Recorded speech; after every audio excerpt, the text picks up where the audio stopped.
Alors voilà, maintenant, passons à l'écriture propre des lettres. On va faire les lettres les plus simples, qui sont peut-être les plus simples, ce sont les lettres avec les étrécies, ou ce qu'on appelle plus couramment les petites cannes.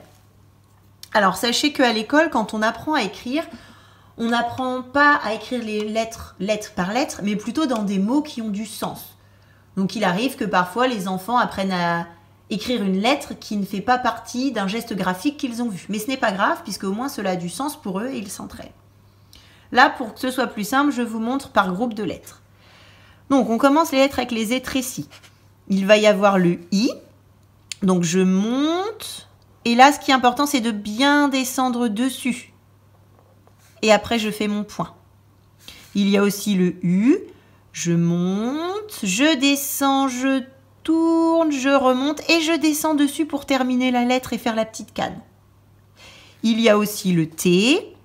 Je monte, je descends tout droit dessus et je tourne pour faire la petite canne et je lui mets la barre. Donc vous voyez, voilà, la verbalisation est très très importante pendant que vous faites et pendant que l'enfant fait. Les interlignes. Alors, on ne commence pas avec des enfants qui commencent à apprendre à l'écriture sur des cahiers CIS habituels. Vous pouvez leur tracer des interlignes. Là, j'ai fait exprès de le faire plus gros. Mais plus ça va être large, plus ça va être difficile pour eux. La bonne mesure, c'est entre 5 et 4 mm quand ils commencent, c'est bien. Donc, on ne fait qu'un interligne. Hein. Alors, si je vous montre comment on fait. Donc, je pars d'en bas, par exemple, pour le U. Allez, je pars d'en bas, je monte jusqu'à la ligne.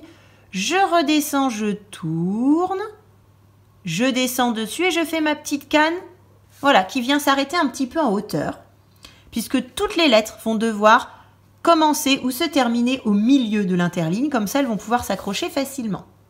Si je fais le T et que je viens l'accrocher au U, je pars d'ici, je monte, je descends bien dessus et je fais la petite canne et la barre. D'accord ? Voilà pour les lettres avec les étrécies.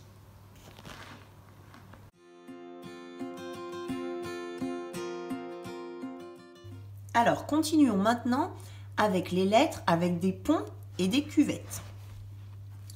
Alors, pour faire le pont, je pars le premier pont, je pars bien au milieu de l'interligne.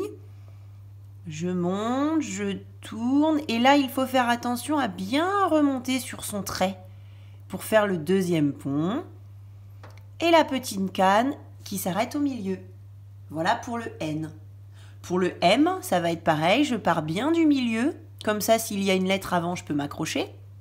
Donc un pont, je fais attention de bien remonter dessus, un deuxième pont, je remonte dessus, un troisième pont et la petite canne qui se termine au milieu. Ça voilà les lettres avec les ponts. Et les lettres avec des cuvettes, c'est le geste, on va dire, inverse. Mais du coup, je pars du milieu, je monte, je descends tout droit, je tourne, je remonte, je redescends dessus pour terminer ma lettre et faire la petite canne. Et voilà.